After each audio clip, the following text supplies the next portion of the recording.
Albert Fish, a man who wrote letters to his victims' family about how they tasted. The real-life boogeyman, a crime story, more terrifying than fiction. There are monsters in fairy tales, creatures designed to scare children into behaving. But what if monsters were real, not lurking in shadows, but hiding in plain sight? Albert Fish was not just a murderer, he was a nightmare in human form. His crimes were so sickening and depraved that even hardened detectives and psychiatrists struggled to comprehend the depths of his evil. He went by many names: the Gray Man, the Brooklyn Vampire, the Werewolf of Wisteria, but all of them pointed to the same horrifying truth. Albert Fish was one of the most sadistic serial killers in history. This is his full, disturbing story, one that will send chills down your spine and make you question whether true evil walks among us. Albert Fish was born Hamilton Howard Fish on May 19, 1870, in Washington, D.C. From the very beginning, his life was touched by madness. His father, Randall Fish, was a 75-year-old riverboat captain, significantly older than his mother. When Fish was just 5 years old, his father died suddenly, leaving his mother alone and struggling to care for her children. Desperate, she sent Albert to St. John's Orphanage, a place where violence and cruelty were everyday occurrences. There, beatings, starvation, and humiliation were the norm. Many children were left broken, but for Albert, something far more sinister happened. Fish later confessed that the beatings made him feel something he couldn't explain, a twisted pleasure in suffering. He would smile as he was whipped, his young mind warping pain and pleasure into a single disturbing sensation. It was here that the seed of his dark obsessions was planted. By the time he left the orphanage in his early teens, he was no longer an ordinary boy. He was something else, something dangerous. As he entered adulthood, Fish became obsessed with perversity and pain. He engaged in self-mutilation, shoving needles deep into his pelvis, whipping himself with belts studded with nails, and even inserting rose stems soaked in vinegar into his urethra. But hurting himself was not enough. He needed more. By his 20s, he was preying on children, orphans, runaways, and the most vulnerable. He would lure them with candy, toys, and promises of food, only to subject them to unthinkable acts of torture. One of his earliest recorded crimes occurred in 1890, when Fish moved to New York City and began his reign of terror. He would wander the streets, picking out his unsuspecting victims, children whose parents would never see them again.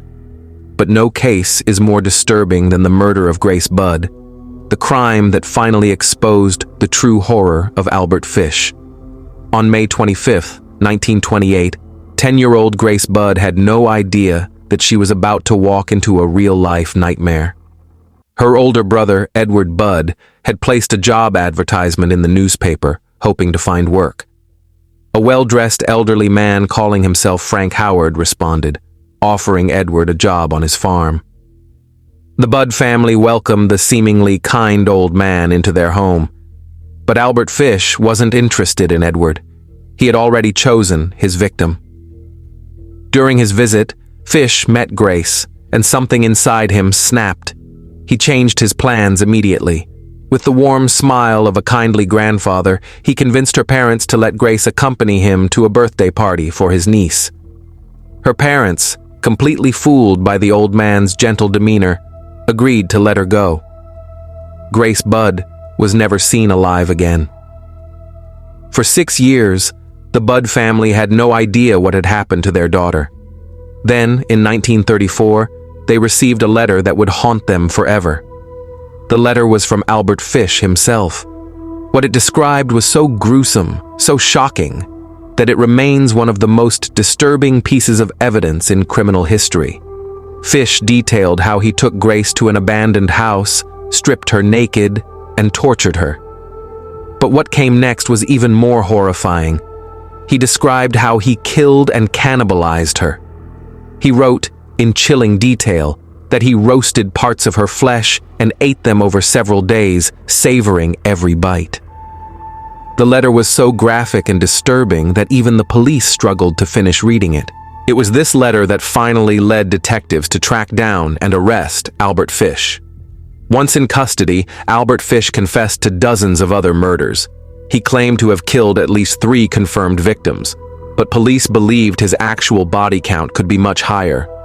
But the most disturbing part was his own suffering.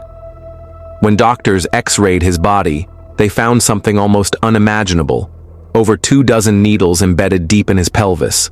Some had been there for years, rusting inside his flesh. He also described his methods of self-torture, which included whipping himself with a cat-o'-nine tails, inserting needles into his groin, drinking urine and eating feces, burning himself with hot pokers. His mind was a twisted labyrinth of pain and pleasure, and he believed that murdering children was a divine mission from God. Even in prison, Fish felt no remorse. He smiled as he recounted his crimes, describing them with sickening enthusiasm. Despite his attempt to plead insanity, Albert Fish was sentenced to death. On January 16, 1936, at Sing Sing prison, he was led to the electric chair. As they strapped him in, his last words sent a final chill through the room. "I don't even know why I'm here." But there was one final gruesome twist. Because of the needles embedded in his body, the electric chair malfunctioned, requiring 2 full jolts before he finally died. Albert Fish was dead, but his legacy remains one of the darkest tales in true crime history. Albert Fish was not just a serial killer. He was a real-life boogeyman, a monster hidden behind the face of an old man.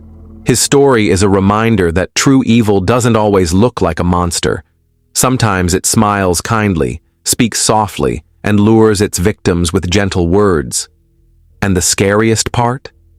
There are still monsters like him out there, hiding in plain sight, waiting for the next grace bud. Sleep well, if you can.